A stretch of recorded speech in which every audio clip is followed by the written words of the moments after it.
Also ich glaube, die Diskussion muss erst sein, welche Gesellschaft wollen wir? Und dann, glaube ich, kann man sich über die Höhe auch auseinandersetzen. Hat man eigentlich die Idee, eigentlich sind alle eben noch erwerbstätig, nur ist nur noch 20 Stunden oder so und das andere ist quasi die Aufstockung, die passiert, dann kann es niedriger sein. Also weil dann geht man davon aus, dass alle ohnehin erwerbstätig sind. Wenn aber eigentlich davon ausgegangen wird, es wird nicht mehr genügend Arbeit für alle geben, die bezahlt wird, dann ist ein niedriger Satz, dann sind 500 € definitiv zu wenig. Na, wir haben ein Buch geschrieben, das heißt 1.000 € für jeden, weil wir das für eine plausible Größe halten. Nur auch da sagen wir, das ist etwas, was gesellschaftlich ausgehandelt werden muss. Wir haben uns erstmal darauf festgelegt, auf die Höhe von den 420 Euro. Das ist einfach ganz pragmatisch, politisch gedacht, weil das ist die Zahl, wo eben die Wohlfahrtsverbände sagen, was man braucht,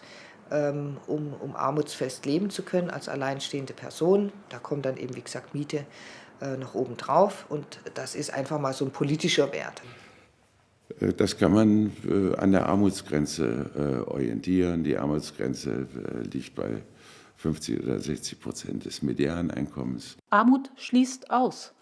Und darum plädiere ich für ein hohes Grundeinkommen von 1.500 €, das wirklich sichergestellt ist, dass jeder von uns auch mit diesem Grundeinkommen initiativ werden kann. Wie weit es dann wie hoch sein muss, auch mit dieser Inflationsgeschichte, die man jetzt immer wieder spürt, dass Sachen einfach immer schneller teurer werden, das würde ich jetzt nicht schätzen wollen. Also wenn ich jetzt hier sage 1.000 € und man sagen ja viele jetzt so als Zahl, kann es sein, dass es in 1-2 Jahren wieder eine ganz andere Zahl wäre. Ne?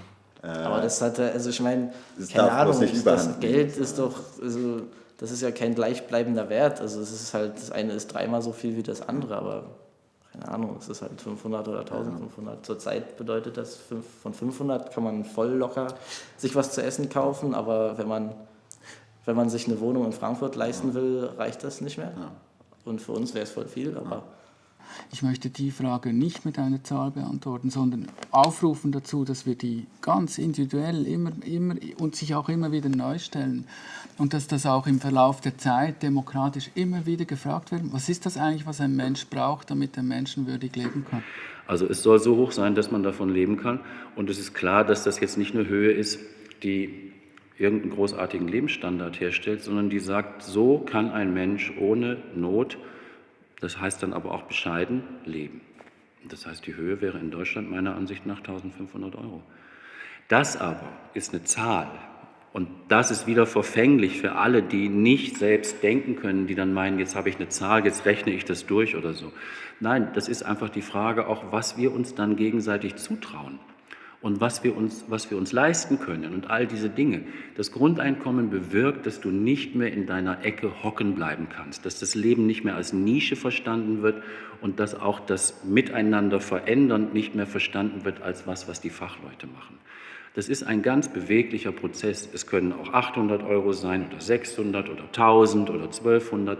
Das wird sich ergeben aus der Wirklichkeit und ist ein demokratischer Prozess. Der Grundsatz ist aber, jeder Einzelne soll da ohne Not auf einem bescheidenen Level, aber ohne Not leben können. Das Grundeinkommen muss so hoch sein, dass der Mensch davon bescheiden, aber menschenwürdig im Sinne des Artikel 1 unserer Verfassung, die Würde des Menschen ist unantastbar, leben kann.